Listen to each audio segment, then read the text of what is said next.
श्रीमद् वाल्मीकीय रामायण महात्म्य। पहला अध्याय। कलियुग की स्थिति, कलिकाल के मनुष्यों के उद्धार का उपाय, रामायण पाठ, उसकी महिमा, उसके श्रवण के लिए उत्तम काल आदि का वर्णन। श्री रामचंद्र जी समस्त संसार को शरण देने वाले हैं। श्री राम के बिना दूसरी कौन सी गति है। श्री राम कलियुग के समस्त दोषों को नष्ट कर देते हैं, अतः श्री रामचंद्र जी को नमस्कार करना चाहिए। श्री राम से काल रूपी भयंकर सर्प भी डरता है। जगत का सब कुछ भगवान श्री राम के वश में है। श्री राम में मेरी अखंड भक्ति बनी रहे। हे राम, आप ही मेरे आधार हैं। चित्रकूट में निवास करने वाले भगवती लक्ष्मी, सीता के आनंद निकेतन और भक्तों को अभय देने वाले परमानंद स्वरूप भगवान श्री रामचंद्र जी को मैं नमस्कार करता हूँ। संपूर्ण जगत के अभीष्ट मनोरथों को सिद्ध करने वाले अथवा सृष्टि, पालन एवं संहार के द्वारा जगत की व्यवहारिक सत्ता को सिद्ध करने वाले ब्रह्मा, विष्णु और महेश आदि देवता जिनके अभिन्न अंश मात्र हैं, उन परम विशुद्ध सच्चिदानंदमय परमात्मा देव श्री रामचंद्र जी को मैं नमस्कार करता हूँ तथा उन्हीं के भजन चिंतन में मन लगाता हूँ। ऋषियों ने कहा, भगवन आप विद्वान हैं, ज्ञानी हैं। हमने जो कुछ पूछा था वो सब आपने हमें भली भांति बताया है। संसार बंधन में बंधे हुए जीवों के दुख बहुत हैं। इस संसार बंधन का उच्छेद करने वाला कौन है। आपने कहा है कि कलयुग में वेदोक्त मार्ग नष्ट हो जाएंगे। अधर्म परायण पुरुषों को प्राप्त होने वाली यातनाओं का भी आपने वर्णन किया है। घोर कलयुग आने पर जब वेदोक्त मार्ग लुप्त हो जाएंगे, उस समय पाखंड फैल जाएगा, यह बात प्रसिद्ध है। प्रायः सभी लोगों ने ऐसी बात कही है। कलयुग के सभी लोग काम वेदना से पीड़ित, नाटे शरीर के और लोभी होंगे तथा धर्म और ईश्वर का आश्रय छोड़कर आपस में एक दूसरे पर ही निर्भर रहने वाले होंगे। प्रायः सब लोग थोड़ी आयु और अधिक संतान वाले होंगे। उस युग की स्त्रियां अपने ही शरीर के पोषण में तत्पर और वेश्याओं के समान आचरण में प्रवृत्त होंगी। वे अपने पति की आज्ञा का अनादर करके सदा दूसरों के घर जाया आया करेंगी। दुराचारी पुरुषों से मिलने की सदैव अभिलाषा करेंगी। उत्तम कुल की स्त्रियां भी पर पुरुषों के निकट ओछी बातें करने वाली होंगी। कठोर और असत्य बोलेंगी तथा शरीर को शुद्ध और सुसंस्कृत बनाए रखने के सद्गुणों से वंचित होंगी। कलयुग में अधिकांश स्त्रियां वाचाल, व्यर्थ बकवास करने वाली होंगी। भिक्षा से जीवन निर्वाह करने वाले सन्यासी भी मित्र आदि के स्नेहस्मुलंध में बंधे रहने वाले होंगे। वे भोजन के लिए चिंतित होने के कारण लोभवश शिष्यों का संग्रह करेंगे। स्त्रियां दोनों हाथों से सिर खुजलाती हुई गृहपति की आज्ञा का जानबूझकर उल्लंघन करेंगी। जब ब्राह्मण पाखंडी लोगों के साथ रहकर पाखंड पूर्ण बातें करने लगें, तब जानना चाहिए कि कलियुग खूब बढ़ गया। ब्राह्मण इस प्रकार घोर कलियुग आने पर सदा पाप परायण रहने के कारण जिनका अंतःकरण शुद्ध नहीं हो सकेगा, उन लोगों की मुक्ति कैसे होगी। धर्मात्माओं में श्रेष्ठ सर्वज्ञ सूत जी, देवाधिदेव देवेश्वर जगत गुरु भगवान श्री रामचंद्र जी जिस प्रकार संतुष्ट हों, वह उपाय हमें बताइए मुनिश्रेष्ठ सूत जी। इन सारी बातों पर आप पूर्ण रूप से प्रकाश डालिए। आपके वचनामृत का पान करने से किसको संतोष नहीं होता है। सूत जी ने कहा, मुनिवरों, आप सब लोग सुनिए। आपको जो सुनना अभीष्ट है वह मैं बताता हूँ। महात्मा नारद जी ने सनत कुमार को जिस रामायण नामक महाकाव्य का गान सुनाया था, वह समस्त पापों का नाश और दुष्ट ग्रहों की बाधा का निवारण करने वाला है। वह संपूर्ण वेदार्थों की सम्मति के अनुकूल है। उससे समस्त दुःस्वप्नों का नाश हो जाता है। वह धन्यवाद के योग्य तथा भोग और मोक्ष रूप फल प्रदान करने वाला है।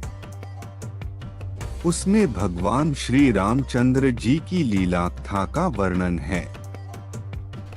वह काव्य अपने पाठक और श्रोताओं के लिए समस्त कल्याणमयी सिद्धियों को देने वाला है।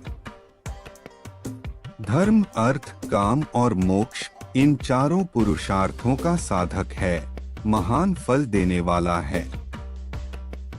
यह अपूर्व काव्य पुण्यमय फल प्रदान करने की शक्ति रखता है। आप लोग एकाग्रचित्त होकर इसे श्रवण करें।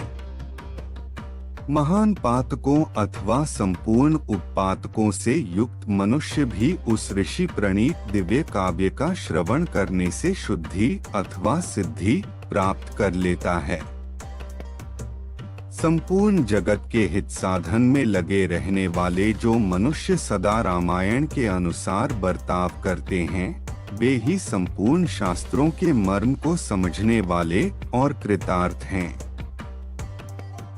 विप्रवरो, रामायण धर्म, अर्थ, काम और मोक्ष का साधन तथा परम अमृत रूप है। अतः सदा भक्ति भाव से उसका श्रवण करना चाहिए। जिस मनुष्य के पूर्व जन्मोपार्जित सारे पाप नष्ट हो जाते हैं, उसी का रामायण के प्रति अधिक प्रेम होता है। यह निश्चित बात है। जो पाप के बंधन में जकड़ा हुआ है, वह रामायण की कथा आरंभ होने पर उसकी अवहेलना करके दूसरी निम्न कोटि की बातों में फंस जाता है। उन असत गाथाओं में अपनी बुद्धि के आसक्त होने के कारण वह तदनुरूप ही बर्ताव करने लगता है।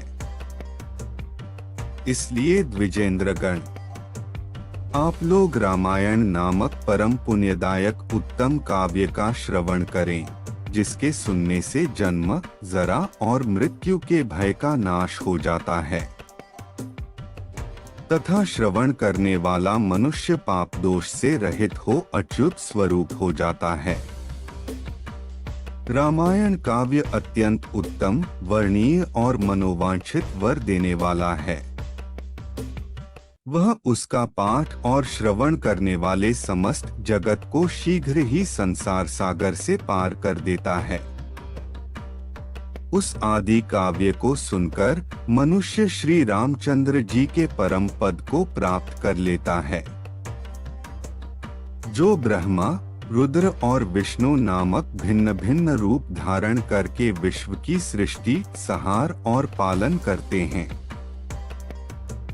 उन आदि देव परमोत्कृष्ट परमात्मा श्री रामचंद्र जी को अपने हृदय मंदिर में स्थापित करके मनुष्य मोक्ष का भागी होता है।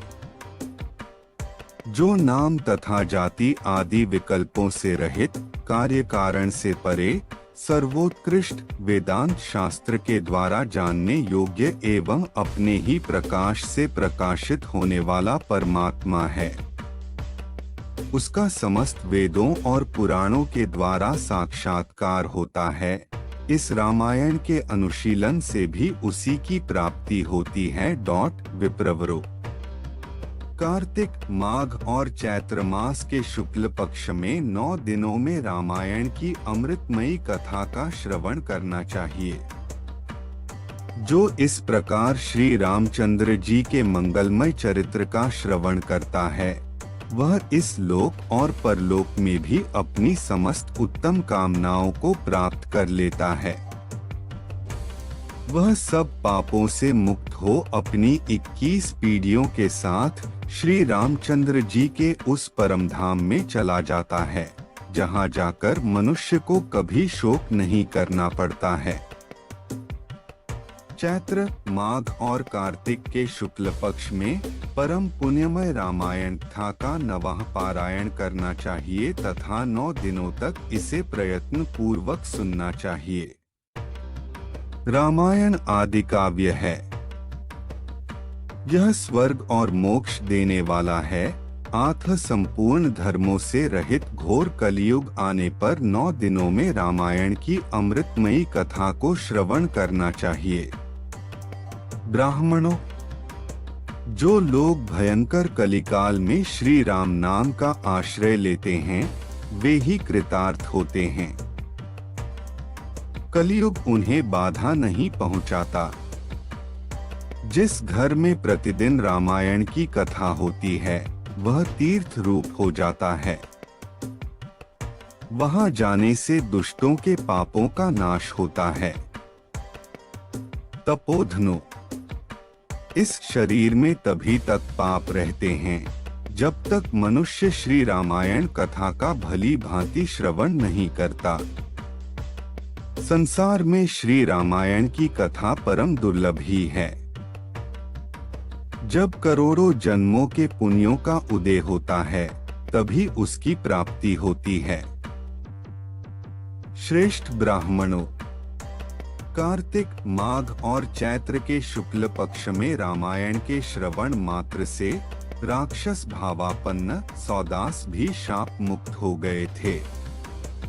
सौदास ने महर्षि गौतम के शाप से राक्षस शरीर प्राप्त किया था। वे रामायण के प्रभाव से ही पुनः उस शाप से छुटकारा पा सके थे। जो पुरुष श्री रामचंद्र जी की भक्ति का आश्रय ले प्रेम पूर्वक इस कथा का श्रवण करता है वह बड़े बड़े पापों तथा पातक आदि से मुक्त हो जाता है। इस प्रकार श्री स्कंद पुराण के उत्तरखंड में नारद सनत कुमार संवाद के अंतर्गत रामायण महात्म्य विषयक कल्प का अनुकीर्तन नामक प्रथम अध्याय पूरा हुआ।